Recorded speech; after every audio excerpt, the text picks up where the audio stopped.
Si les luttes n'avancent pas à vitesse grand V sur le continent, c'est la trahison de l'élite. Un État africain, aujourd'hui, pris isolément, reste une proie facile à la portée des grandes puissances. Si nous ne mouillons pas le maillot, il n'y aura jamais de panafricanisme au pouvoir. Et chères sœurs, chers frères, j'ai donc l'honneur de vous faire le discours de clôture. Mon propos sera avant tout un message en quelques points adressé à notre jeunesse.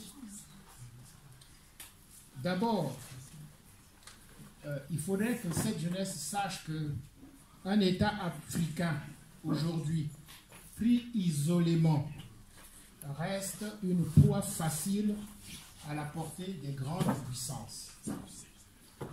Aussi, nous, à la Ligue, nous disons nos clans, nos lignages, nos villages, nos tribus, nos ethnies et nos seuls États post-coloniaux en Afrique noire ne peuvent pas constituer de forces politiques de combat et de négociation devant les blocs géopolitiques et géostratégiques organisés dans le monde d'aujourd'hui et de demain.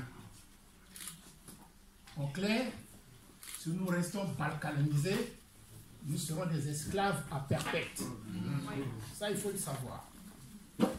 C'est pourquoi il faut œuvrer pour l'unité politique de l'Afrique, pour aller vers un État fédéral panafricain.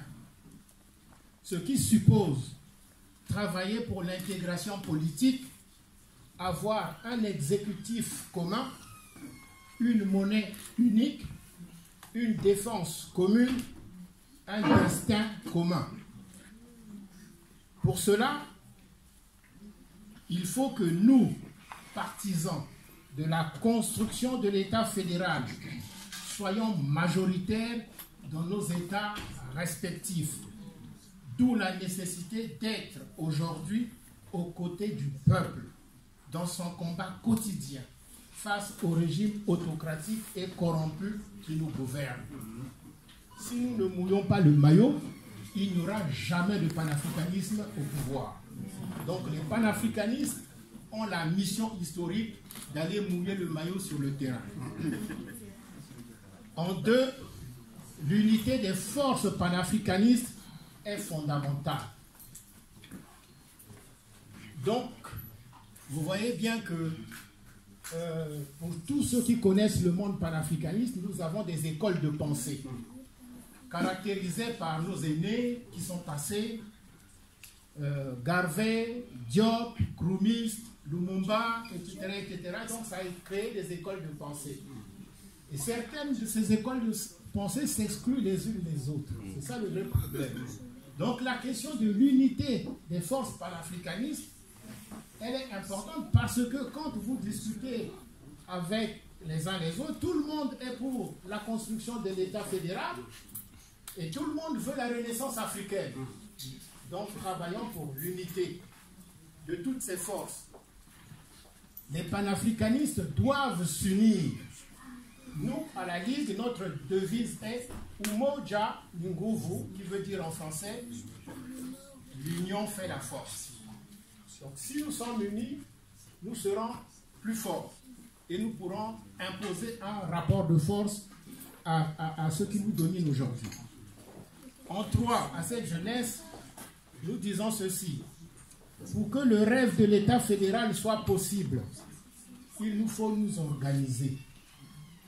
C'est pourquoi, au sein de la Ligue panafricaine Umoja, nous avons fait le choix de l'action politique, avec pour finalité la prise du pouvoir dans chacun des États berlinois, étape par étape, en partant de la commune jusqu'à la magistrature suprême. C'est lorsqu'on a le pouvoir politique qu'on peut décider des choses et changer les choses de manière définitive. Donc, nous devons tous œuvrer à mettre en place des organisations stables, pérennes, qui ne laisse pas aux générations futures la tâche de recréer de nouvelles organisations. Dans notre communauté, vous le savez, les organisations naissent et disparaissent. On recommence à nouveau. On naît, on disparaît. Il y a un inconvénient, c'est qu'on ne capitalise pas tout ce travail social que nous faisons, d'intégration, d'organisation, de sécurité, etc. et tout ça. Or, si vous voyez, prenez l'exemple de l'ANC. L'ANC a été créée depuis des années et elle a continué, elle a poussé, elle a chassé l'apartheid, elle est arrivée au pouvoir. Elle a encore gagné les dernières élections. Est-ce que vous vous imaginez la somme d'expérience qu'il y a dans cette organisation?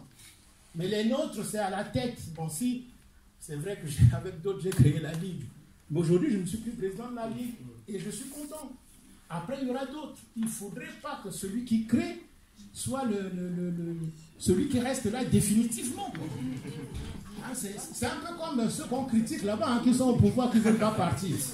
Donc, voilà. Quoi. Donc, voilà. À cette jeunesse, je dis ceci. Le premier obstacle à la réalisation du rêve de l'État fédéral, c'est notre aliénation culturelle.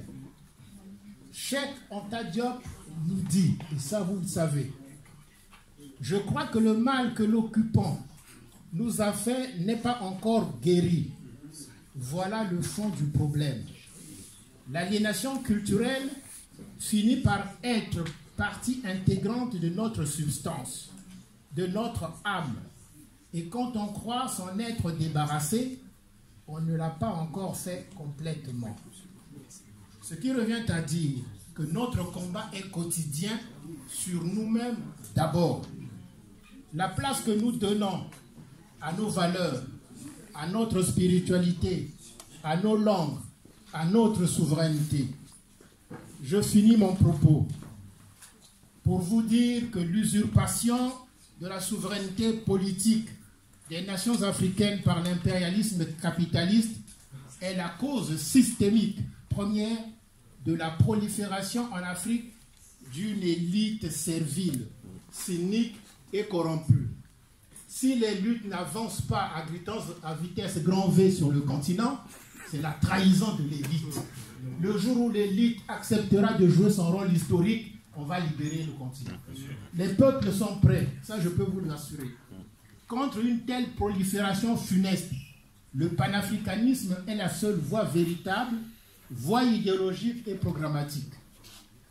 Donc, le panafricanisme est le seul mouvement intellectuel, socio-politico-culturel séculaire qui prône depuis toujours l'unité du peuple noir, notamment à travers une reconnexion du continent mère avec sa diaspora. Il propose le cadre politique le plus efficace, l'État fédéral, contre toutes les formes d'immixtion et d'agression étrangère en Afrique.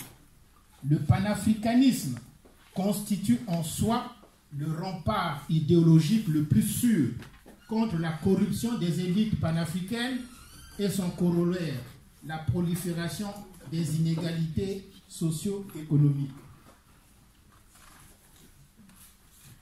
Je déclare clos la commémoration du centenaire du premier congrès panafricain de 1919. Umoja Nguvu.